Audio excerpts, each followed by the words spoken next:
Hello, and welcome to Ending Physician Overwhelm. I'm your host, Dr. Megan Mello.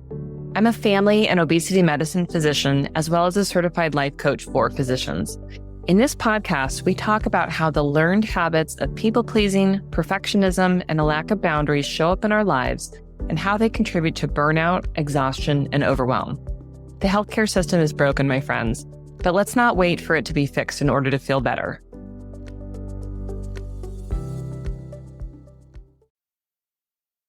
Well, hello, my friends, and welcome to the show.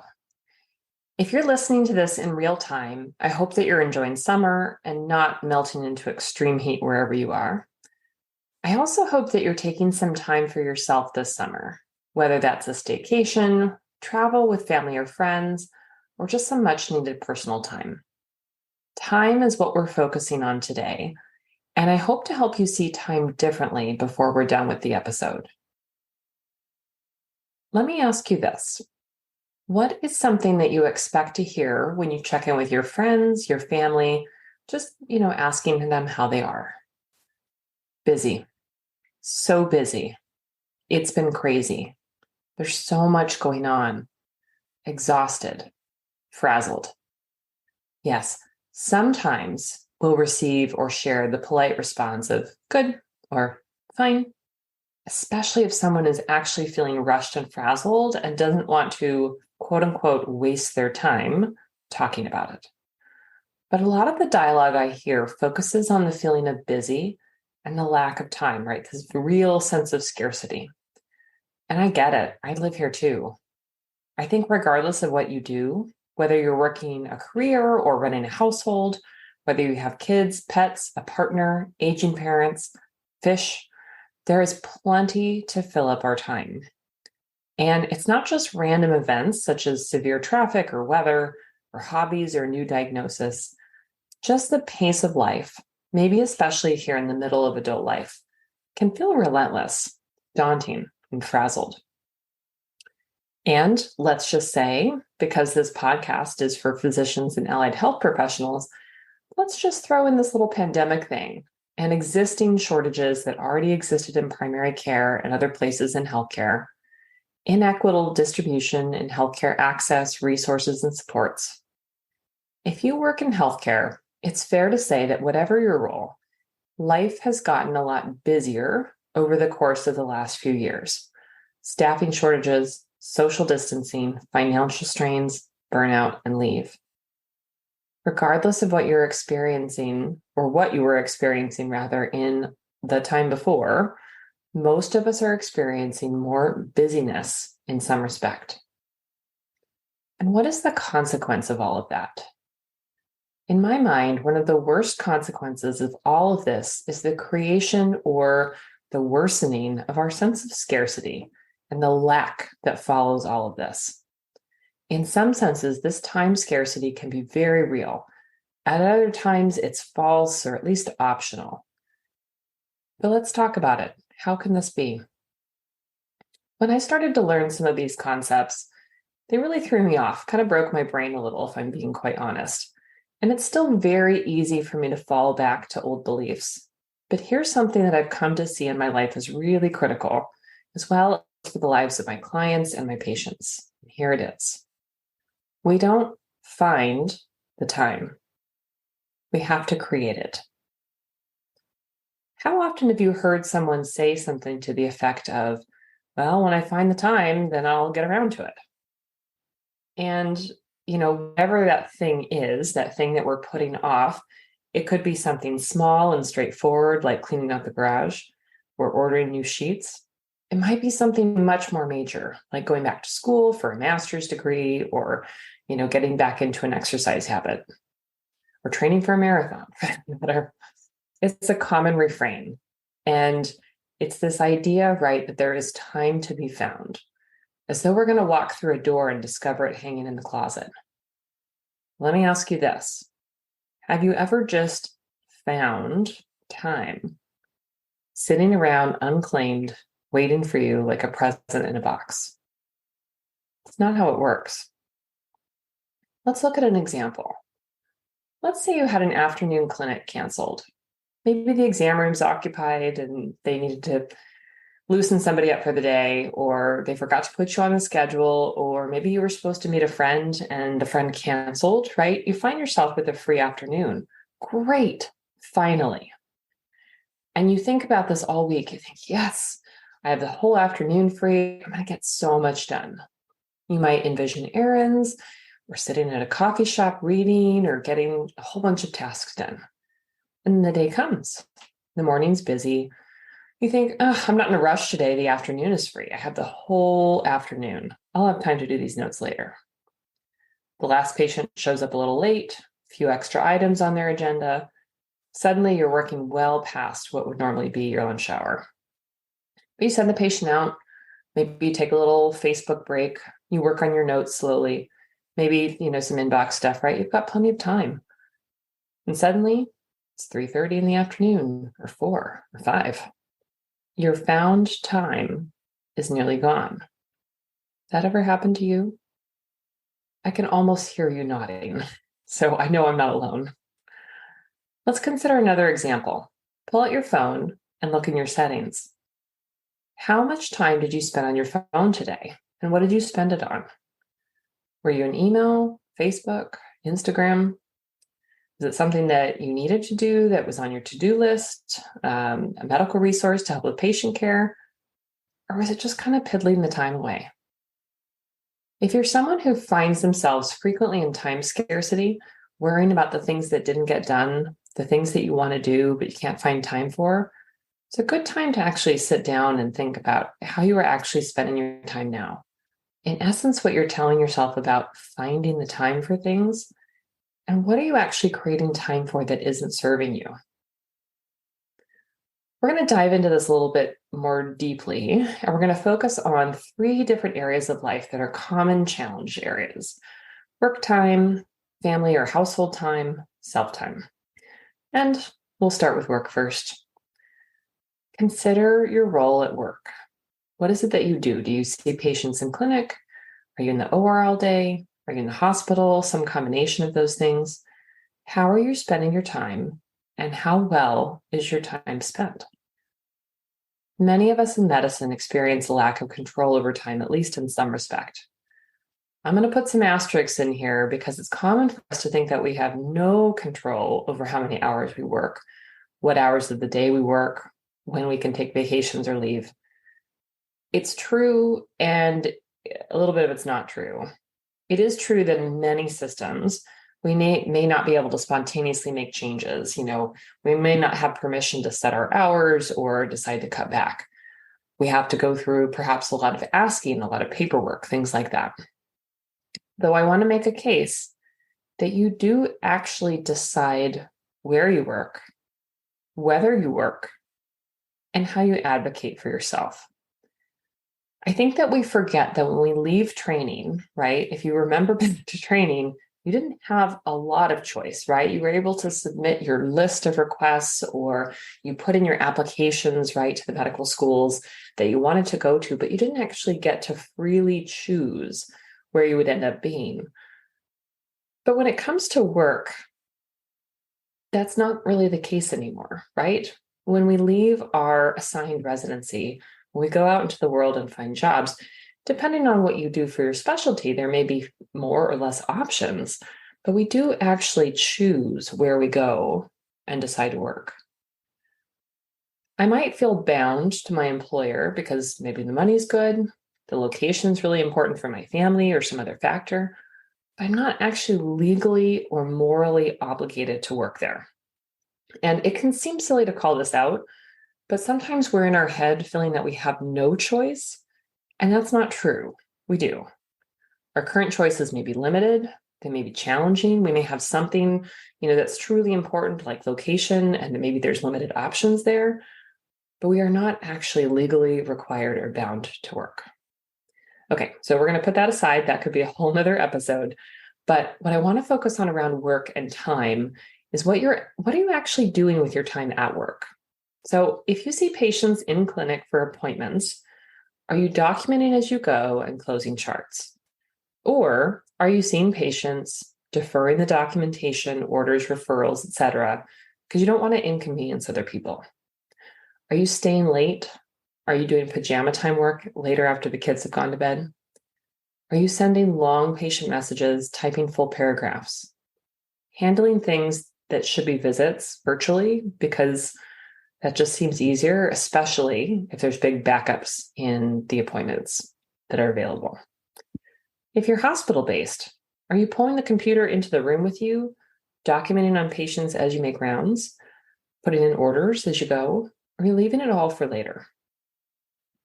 Many of us don't like to sit down and look at or think about this process. We don't like sitting down to think about how our time is spent because it doesn't feel like we have control over it. And sometimes it makes us angry. But if you're out on your own, practicing as an attending, working independently, doing this audit and understanding where your time goes is so important because you aren't going to find the time to chart. You're going to create it after hours, spending your personal and family time to get it done, right? If you defer doing it at the time that you're seeing the patient for any number of good intentioned beliefs or ideas that we have, you are going to create that time out of somewhere because you don't get handed more time to do it.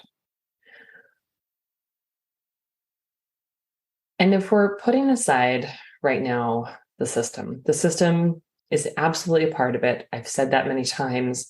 And by the system, I mean our insurance companies, I mean our employers, I mean the American healthcare at large. The system is demanding a lot. It's demanding too much. But the answer for you right now can't be that they need to give me more time. That hasn't happened, and it's not about to happen anytime soon. The answer to feeling better is to look at your current circumstances, the number of patients you see, the support you do or don't have in terms of staff, and figure out what you can reasonably do with the time that's available, including all the tasks associated with your flow. If you see 16 patients a day, that's going to look different for you compared to someone who sees 30. It's just math.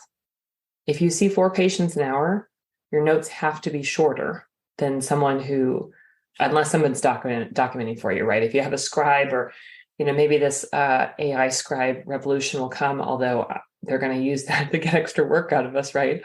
But if you have a scribe, right, then you've got an extension of the time that's available to you because someone has taken load off of your work, right? But if your EMR is slow and clunky and it's death by 1,000 clicks in terms of just ordering an imaging study, and it's not something that you can delegate, then you need to handle fewer concerns with the patient during the visit because it takes more time to order the testing, right? We often spend a lot of time fighting with the system about all these things that slow us down because we aren't being realistic about what can be managed with the time allotted, right? If this is the time that they give us, then I'm going to be able to handle fewer concerns because it takes me so long to do this task. We feel like it's us. We feel like, oh, if I wasn't so slow, right? If only I were faster at this, then we wouldn't have to spend all this time, right? But if we go into many of our systems and we see how many clicks and how many screens we have to toggle back and forth with it, it's not us. But what we rarely do is sit down and really audit the facts about our situation in this way, right? How many patients do I see? What staffing resources do I have available? Who's helping me with what? How slow and clunky and cumbersome is the EMR? We have to do this. Yes, this will disappoint others who want us to continue to handle as much as we are and expect us to do all the work after hours. But this comes down to math, and it comes down to you and your life, right? If you want things to feel better, then you have to make some different choices. Nothing is wrong with the way that you have been trained. Let me say this differently. If you have been trained to do this, nothing is wrong with you, right? You're just following the way that you were trained. But if you want to feel better, we need to start making different choices to decide there's a limit to how many things I can handle because this is the reality of my situation. Let's look at a different workplace issue. Committees, meetings, and or some other kind of external project. It's not uncommon to be assigned or asked to join something that's outside of patient care, and we can often be pressured or required to do this work. We might feel like it's a good choice for our career, might be seeming like it's necessary for advancement, help us be seen as a team player, et cetera. There's a lot of things that can go along with that. But again, we often have a math problem. If you say yes to a weekly meeting that takes an hour, you're creating time for that in some respect, right? That might mean you have to wrap up patient care to make it at the designated time for the meeting. Might be that you're giving up that midday break that some people call lunch, right, in order to make it to the meeting. When it's scheduled, again, we don't find the time to participate. We have to make the time. But in making it to that scheduled commitment, we're saying no to something else. And so it's worth considering, what are we saying no to? And when it's not optional, right? When someone says you have to participate in something, it might be a required meeting. How often are we asking the question about what comes off our plates in order to make this happen? Are we going to see one fewer patient in order to be able to show up on time? Can we step down from some other responsibility in order to make the math of our time work, right? What becomes less important to the employer so that we can make it to this meeting that we quote unquote have to be at? Many of us have been working with fewer MA staff and other nursing support, for example. We're being asked to clean the rooms between visits, right? To room our own patients. When this happened, did you talk to anyone about how this would impact the number of concerns that you could address, right? Or what would come off your plate in exchange? Many of us never even think to ask about this, right? We're so used to bucking up and, taking on the extra responsibility. We're trained to just suck it up and do more. We have to stop doing that. If I need to clean the room and room my own patient and take the... But if I'm not saying anything, if I'm doing just as much doctor work as I always have, and they don't have to pay a medical assistant, why wouldn't they want that? Of course they want that. We have to start setting limits. All right, let's transition and talk a little bit about family and household time. Similar to the work discussion, many of the tasks that you have associated with taking care of children, elderly adults, spouses, pets, etc., much of that time might feel necessary and not optional. But here's another powerful area of life to audit. What are you spending your time on that doesn't need to be done by you? If we think about the household, there might be things like grocery shopping, cleaning, yard care, etc. Are you doing all of these things? Do you want to be doing all of these things? Do you want to be doing any of those things? Is it a good use of your time to do those tasks yourself? Is that you can learn to do anything. You can learn to paint a room, fix the plumbing, install a sprinkler system. You probably also have drive and hustle, and you want the best deal, the right items, etc. You want to have it just so. And you will spend the time getting it done. I recognize that in many respects, I'm particular, I'm picky, and I felt like I've had no choices at times. But if I sit down and really reflect, there are so many areas of household and child obligations that I am now willing to let go of because I've accepted this concept of time. Yes, I can use my time to do all these things myself within the confines of my 24-hour day, minus the hours for sleep and work and commuting. And it still won't all get done. Or I can consider whether it's important for me to do it, whether someone else can help me, at least with some of those tasks, and sometimes even whether anyone needs to do it. It can feel satisfying to clean the junk drawer, for example, but is it actually required? Sadly, no. It might help with some things. It might give me a little dopamine hit to cross something off the list, might give me a little sense of accomplishment, might, seem like it decreases my stress. But there are actually no circumstances where a clean junk drawer is life-saving. There's no circumstances where it's required, and it doesn't actually make me a better human being, right? It will not be written on my tombstone, she had such a clean junk drawer. Amazing, right? I hope not. Please don't write that. So, just like we audit the work time, looking to see how you're spending your time, what are the circumstances of your life, what needs to be done, what needs to be done by you, what do you want to do, right? There might be tasks that you really enjoy, like gardening, but what can be done by others? And those others might be people at home, right, who already live in your house, little ones, for example, or big ones. It might be others that you pay, right? But I guarantee you there is something, or probably several somethings that you can let go of. Finally, I want to tackle what is perhaps the most important thing here, which is creating time for yourself. Now, we started intentionally with the audits above because I want you to see that there are several ways that your time is not being well used according to your circumstances now. This part's important because when you realize it, you can start to figure out how to create time for yourself. You don't find the time, you create it. And you do so by choosing to stop giving your time to things that don't make sense and choosing to give yourself time to care for yourself. Time to exercise, time to sleep, time to be alone, time to be with friends or loved ones. All of this time starts to go on the calendar, and it starts to become time that you are actually committed to as firmly as you are committed to appointments, work, meetings, etc. People who are good about self-care do this regularly. They don't spontaneously find time in their schedule and magically choose to take care of themselves. They are very intentional about what they want and need for themselves. They create time and space in their day, weeks, months, and years, and they schedule it. Part of this work is being very clear that this is necessary and not selfish. Part of this is being intentional and realistic, right? What's going on in your life right now?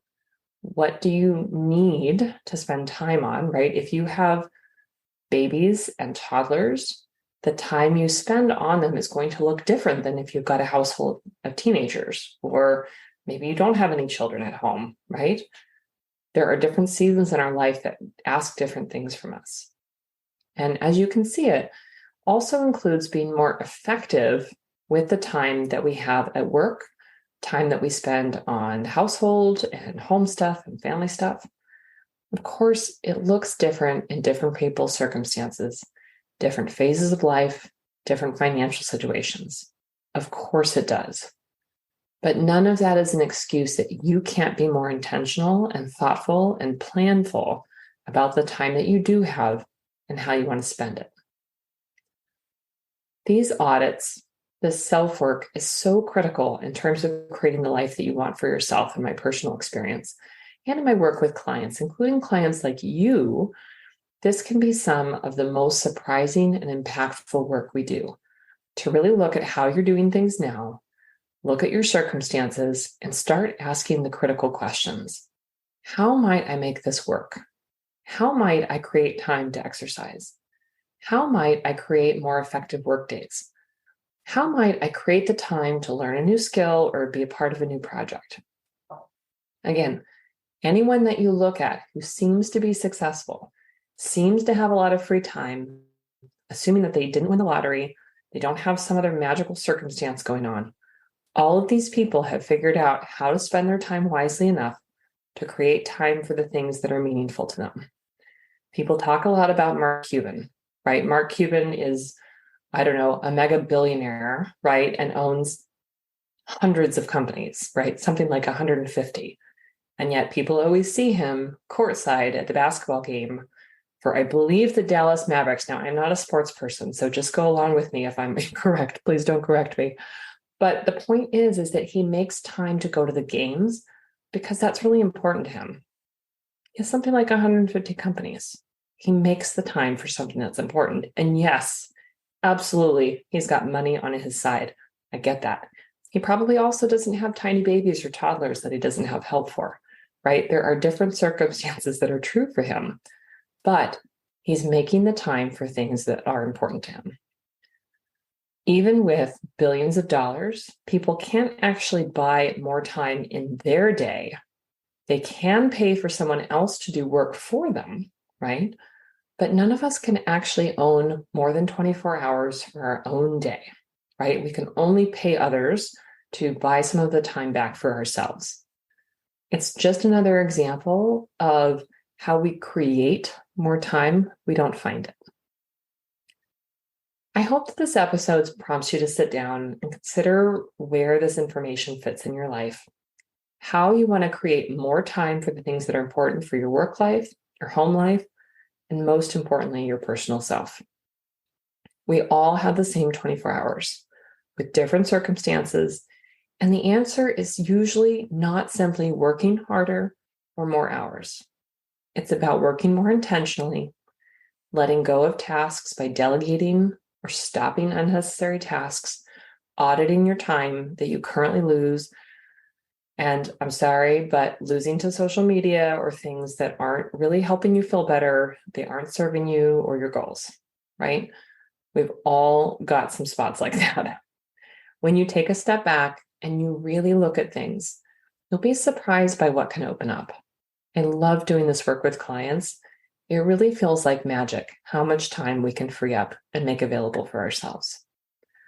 Speaking of which, as we wrap up here, if you're looking for more support, you're wanting to do this work with guidance, let's connect. You can set up a free consultation with me through my website, www.healthierforgood.com. We're going to talk about where you're struggling and how I can help. I've worked with clients in many circumstances, and universally, we find more time for you, more time for what you want. My clients spend less time charting. They learn how to delegate or to let go of work that isn't in alignment with what they want and experience more freedom and independence. So if that sounds good for you, I want you to connect with me today. My friends, that's what I have for you today. Thank you so much, as always, for your time and attention. I sincerely appreciate your listening ears. This might be an episode that you want to listen to more than once, right? And sit down and take your audit. And I'd be so honored if you would share the episode with a friend. That's what I've got for you. Have a great rest of your day. And until next time, bye-bye.